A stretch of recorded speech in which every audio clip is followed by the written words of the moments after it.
In the aftermath of their decisive victory against the pirate base, both the First and Second Imperial fleets were ordered back to New Terra's shipyards for an extensive refit. The battle had exposed several weaknesses in their current ship designs, particularly the strain put on defensive systems, like the bulwark missile batteries and the hail cannons when facing massed fighter and bomber formations. High Command decreed that all ships in both fleets would undergo retrofitting to incorporate the latest technological advancements. To the west of the Terran Empire, the Rising Nobea Nest, governed by a cell hegemony structure, had grown into an ever-increasing threat. This insectoid race, composed of various clans, was ruled by Overlord Ovistu Baktu. Under Baktu's leadership, the clans, which often engaged in brutal intertribal warfare, had temporarily united, paying respect to his rule.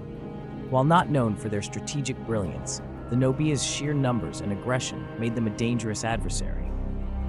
The capital planet of the Rising Nobea Nest, Aton, was home to the galaxy's most coveted resource, Corabian spice. This crystallized white spice was highly valued for its medicinal properties and luxurious status. Control over the Corabian spice would give any empire a strategic and economic advantage, and the Terran Empire had attempted multiple times to secure a trade agreement with Overlord Baktu. However, the Rising Nobea Nest showed little interest in negotiation.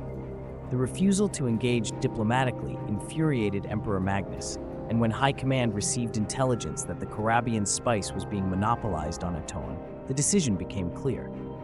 The Rising Nobea Nest poses a growing threat to our empire's western frontier. Magnus declared in a strategic meeting, "If they continue to expand unchecked, they will soon have the power to rival us. And with the Corabian spice under their control, they could cripple our economy." The Terran Empire's strategy soon became clear: destabilize the Rising Nobea Nest by capturing Aton. The loss of their capital and control over the Corabian spice would not only cripple their economy, but also undermine Overlord Baktu's rule, forcing the clans into chaos once again. Recognizing the importance of taking swift action against the Rising Nobea Nest, Emperor Magnus commissioned the formation of the Third Imperial Fleet, designed specifically for the invasion of Nobea space. While Admiral Cornelius Drake remained in command of the Second Fleet, the Emperor appointed a newly promoted Admiral, Cassian Thorn, to lead this critical fleet.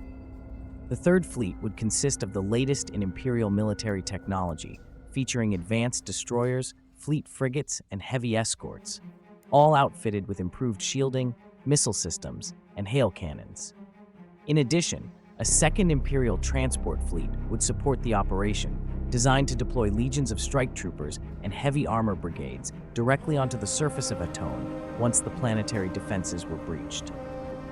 With the Third Fleet nearing completion and final preparations being made, the Empire stood on the brink of war once again. The Rising Nobea Nest, united for now under Overlord Ovistu Baktu, would soon face the full might of the Terran Empire, and the fate of the Corabian spice, along with the stability of the Nobea clans, hung in the balance. The War Council had convened in the great chambers of New Terra, where Emperor Magnus made a decisive announcement. Admiral Jareth Redan, a seasoned and methodical strategist, was granted control over the operations to lead the Terran Empire's campaign against the Rising Nobea Nest. His experience and cool-headed approach to warfare had earned him the trust of the Emperor, and now the fate of the Empire's expansion would rest on his shoulders. Admiral Redan devised a strategy. His plan was simple but effective: weaken the Nobea by cutting off their outlying colonies before launching a siege on Aton.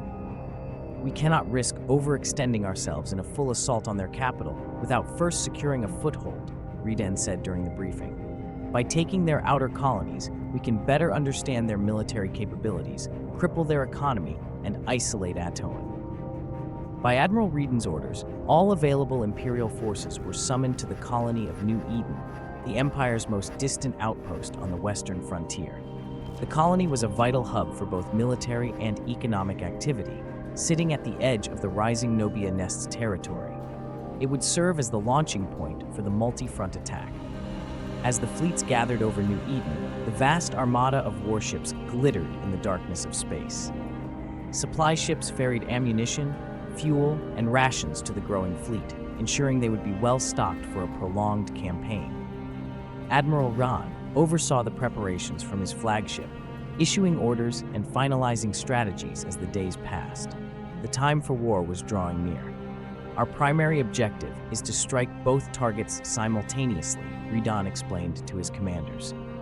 The Securans are likely to be more defensive, but we must also expect a fierce resistance from the Gazurians. By attacking both fronts at once, we will stretch the Nobea defenses thin and force them to choose which colony to protect.